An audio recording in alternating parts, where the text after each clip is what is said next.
월 1억, 2억 매출 좋은 곳이 아닐 수도 있어요. 매출이 잘 나와도 사업을 접게 되는 이유 세 가지. 안녕하세요 여러분. 오늘은 좀 역설적인 이야기를 해보려 합니다. 매출이 1억이나 나는데 왜 그만둬요? 그 정도면 좋은 거 아니에요? 걱정 없겠다 라고 생각하시는 분들 많으실 거예요. 그런데 의외로 매출이 잘 나오는데도 사업을 접는 분들 많습니다. 왜일까요? 오늘은 왜 그런지 세 가지로 요약해서 이야기해 보겠습니다. 첫 번째, 원가 계산을 잘못하는 경우에요. 사업을 하다 보면 앞으로 남고 뒤로 까진다는 말을 자주 듣습니다. 가격을 낮춰 손해보며 파는 걸 앞에서 까진다고 하고, 컴플레인, 환불, 악성재고, 물류비 등으로 판매 이후에 손실이 나는 걸 뒤로 까진다고 하죠. 저도 사업 초창기 이런 실수 많이 했는데요. 생각보다 많은 사업가들이 매출은 높지만 뒤에서 손해를 보면서 결국 사업을 접는 경우가 많습니다. 장사나 사업의 기본은 원가를 적게 하고 판매가는 많이 가져가는 거잖아요. 매출이 3천만 원이든 1억이든 숫자에 불과하답니다. 매출은 단순히 판매된 금액이지 내가 남기는 순이익은 아니에요. 초창기 사업하면서 이런 개념이 잘 안 잡혀 있다 보면 싸게 사와서 잘 파는 것 같았는데 악성 재고로 인해 원가가 계속 올라가더라고요. 쉽게 이야기해서 제가 개당 1,000원에서 1,000원에 사갖고 잘 안 팔려서 다른 곳에서 처분하려고 하면 이동하는데 물류비 및 인건비는 계속 불어나게 되더라고요. 결국 그런 비용들을 합산하다 보면 싸게 산 제품도 원가가 계속 올라가게 되는 거죠. 어떤 분들은 처음에는 손해보더라도 무조건 파세요 라고 하는 분들도 있던데, 마케팅 차원에서 그러는 경우도 있어요. 근데 저는 이 말에 일부는 동의하고 일부는 동의하기가 어려워요. 사실 악성 재고이면 빨리 처분하는 거 나은 판단이 될 수도 있어요. 근데 판매되면서 이익이 남아야 장사할 마음도 생기게 되는데 계속 마이너스만 나면 이런 매출이 무슨 소용일까요? 참 딜레마죠. 그런데 손절할 때는 또 해야 돼요.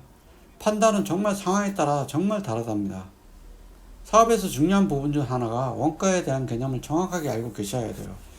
매입이나 고정비용, 운영비, 추후 세금까지 생각하셔야 하거든요.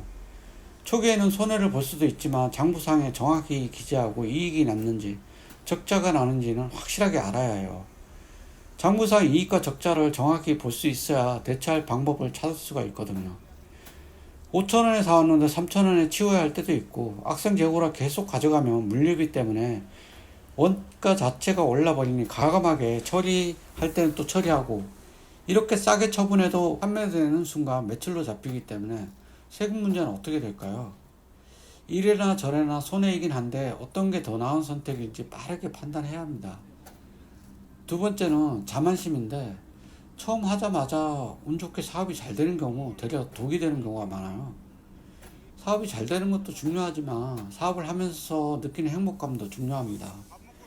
한 번에 너무 많은 성공에 이게 다 되는 것처럼 느껴지면서 사업을 쉽게 느낄 수 있거든요.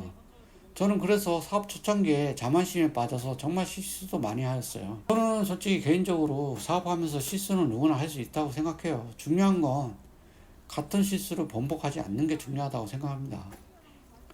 사업을 하면서 너무 힘이 들어서 내가 책임져야 할 일들은 왜 이리 많은지, 경험이 많지 않은 상태에서 너무 많은 것을 처리해야 하고 결정해야 되는데, 내가 적당히 감당할 수 있을 때의 매출이 가장 적당하다고 생각해요. 그러면서 한 걸음씩 나아가는 거죠. 세 번째는 장사든 사업이든 결국 사람이거든요. 매출이 5천만 원도 1억 이 정도 나가기 시작하면 혼자 감당할 수 있는 매출이 아니거든요. 혼자서는 절대 그 매출 자체를 견뎌내기가 힘들어요. 단기간에는 어떻게 친척 친인척 동원해서 견딜 수 있을지 몰라도 혼자서 오래 가지 못해요. 혼자서 인건비 아끼게 되니 그만큼 고생하면 내 인건비까지 벌었더니 돈을 더 벌게 될 거라 생각하시는데 오래 하기 힘들어요. 돈을 번다는 건 그만큼의 대가가 필요한 일이고, 이만큼의 매출을 혼자서 내는 건 힘들기 때문에 직원을 쓸 수밖에 없습니다. 그런데 나와 함께 일할 직원을 뽑는 게 생각보다 쉽지 않아요. 내 마음같이 움직여주지 않거든요. 정말 일 잘하고 일머리 똑 부러지는 직원은 사업을 할 만큼 진취적이고 도전적인 사람이어서 어느 정도 시간 지나면 자기 사업한다고 나가요. 내 맘같이 그 사람이 일해주지도 않고 일손이 부족해 사람을 뽑았는데 오히려 매출이 감소하거나 일이 너무 서툴러서 힘든 경우도 굉장히 많아요.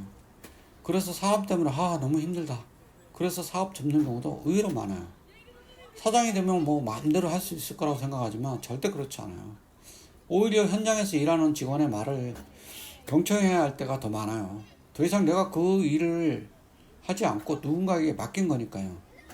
대기업에서 일하셨던 분들은 윗사람 말을 당연히 따른다고 생각하겠지만 자영업이나 소규모 사업에서는 의외로 잘 따르지 않는 경우가 많아요. 소규모 사업장이나 자영업에는 사람들이 지원도 잘 안 하고, 그래서 사람 문제 때문에 정말 고생하는 경우가 많아요. 자, 이제 마무리 할게요. 매출이 뭐 월 5천, 1억 뭐 이렇게 나오는데 왜 졌는지 잠깐 말씀드려 보았어요. 실제로 제 주변에도 사업이나 자영업 하다가 그만두시는 분들도 많아요.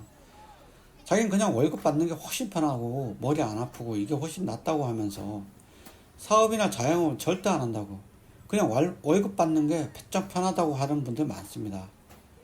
잘 되는 것 같은 사업이나 자영업을 하다가 젖는 세 가지 큰 이유는 다음과 같아요.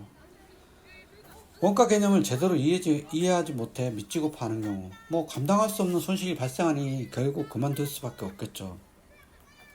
운 좋게 사업이나 장사가 잘 되어서 성공했다 생각했지만 이후에 처리할 일들로 인한 번아웃, 대박이다 라고 생각했던 사업의 성공과 행운이 오히려 부담이 되어 너무 힘들어서 그만두게 됩니다. 사람 관리 문제.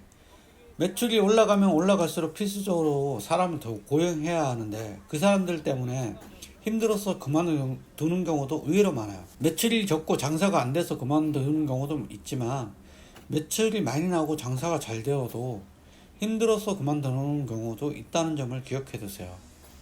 그래서 저는 너무 급하게 서두르지 마시고 스텝 바이 스텝 하는 마음으로 무리하지 마시길 바랍니다. 그냥 뭐 오토로 매장 운영하면서 돈 벌어요, 무조건 잘 되는 사업이다, 창업 같은 건 없어요.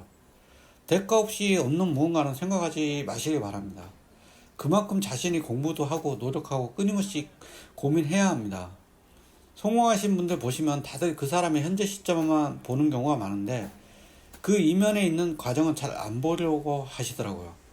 정말 상상도 못할 만큼의 시련을 다 겪으신 분들이 성공했다라고 생각하시면 될 거예요. 운 좋게 잠시 잘 되는 것 같아도 그릇이 안 되면 정말 얼마 못 가더라고요. 그래서 저는 창업이나 도전하신 분들에게는 너무 큰 무리 하지 마시고 차근차근 준비해서 가셨으면 합니다. 저 같은 경우 뭐 여러 가지 사업해 왔는데 지금 현재는 의류 매장과 즉석 뻥튀기를 운영하고 있어요. 혹시 이런저런 사업 하시는데 도움이 필요하거나 그 내용이 궁금하시면 구독과 알림 설정 꼭 해주시고 고정 댓글 참고해 주시면 감사하겠습니다. 시청해 주셔서 감사합니다.